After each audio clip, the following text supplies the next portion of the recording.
শীত মানেই হচ্ছে ভরপুর খাওয়া দাওয়া। শীতের সময় শীতের সবজি আর হচ্ছে পিঠাপুলি খাওয়ার মজাটাই কিন্তু অন্যরকম।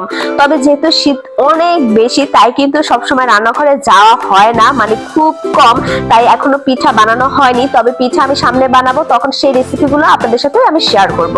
তবে শীতের সবজি যেহেতু চলেই আসছে বাজারে, আর শীত যতই থাকুক না কেন রান্না বান্না অফ করা তো আর যাবে না, ভাত তো খেতেই হবে। আর তার জন্য কিন্তু আমি এই মজাদার শীতের সবজিটা রান্না করেছিলাম মাছ দিয়ে, সেটাই আজকে আমি আপনাদের সাথে শেয়ার করব। যারা মাছ খেতে চায় না বা যেসব বাচ্চারা একদমই মাছ পছন্দ করে না, খেতে চায় না, তাদের যদি এভাবে সবজি দিয়ে মাছ রান্না করে দেওয়া যায় তাহলে কিন্তু তারা অবশ্যই খাবে। কারণ এইভাবে সবজি দিয়ে মাছ রান্না করলে বোঝাই যাবে না যে এটা মাছ রান্না করা হয়েছে নাকি শুধু সবজি রান্না করা হয়েছে।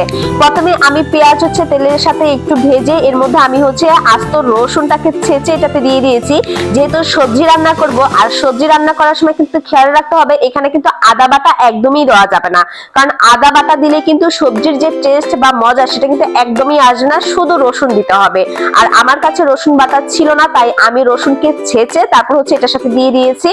তারপর হচ্ছে পরিমাণ মতো একটু হলুদের গুঁড়া, মরিচের গুঁড়া, ধনিয়ার গুঁড়া দিয়ে লবণ দিয়ে এই মশলাটাকে সুন্দর করে আমি কষাবো। আর মশলাটা কষায় যখন আমার পেঁয়াজটা একদম গলে যাবে তখন আমি সেখানে দিয়ে দিয়েছিলাম আলু। আর আলুটা আমি একটু বেশি পরিমাণে দিয়েছি, যেহেতু আমার বাসায় আলু সবাই একটু বেশি পছন্দ করে, আমার বেবিও আলু অনেক বেশি পছন্দ করে, তাই আমি আলুটা একটু বেশি দিয়েছি। আর আমি ঝালের পরিমাণ কিন্তু একটু কম দিয়েছি, হলুদটা একটু বেশি দিয়েছি, যেহেতু এটা সবুজ সবজি সিম দেওয়া হবে তাই একটু হলুদের পরিমাণটা বেশি দিয়েছি।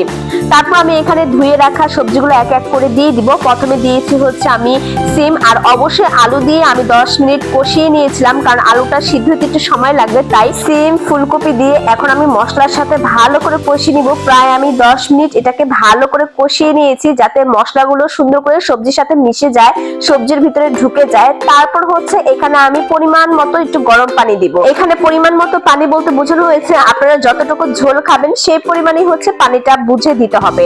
আমি একটু ঝোল ঝোল রাখবো, কারণ এই ঝোলটা কিন্তু পরের দিন সকালে রুটি বা পরোটা দিয়ে খেতে অনেক বেশি মজা লাগবে, তাই হচ্ছে আমি একটু ঝোল ঝোল রেখেছি। আমি গরম পানি দেওয়ার পরই কিন্তু মাছ আমি ভেজে রেখেছিলাম, এটা হচ্ছে রুই মাছ দিয়েছি, আমি ভেজে রাখা রুই মাছটা আমি দিয়ে দিব। তারপর হচ্ছে আমি টমেটো গুলো দিয়ে দিব। আর এখন 10 থেকে 15 মিনিট এটা রান্না করলে কিন্তু এটা রান্নাটা কমপ্লিট হয়ে যাবে। সবজি রান্না করার সময় একটু খেয়াল রাখবেন সবজি কিন্তু অতিরিক্ত বয়েল মানে অতিরিক্ত রান্না করা যাবে না, তাহলে কিন্তু সবজির যে টেস্ট সেটা পাবেন না।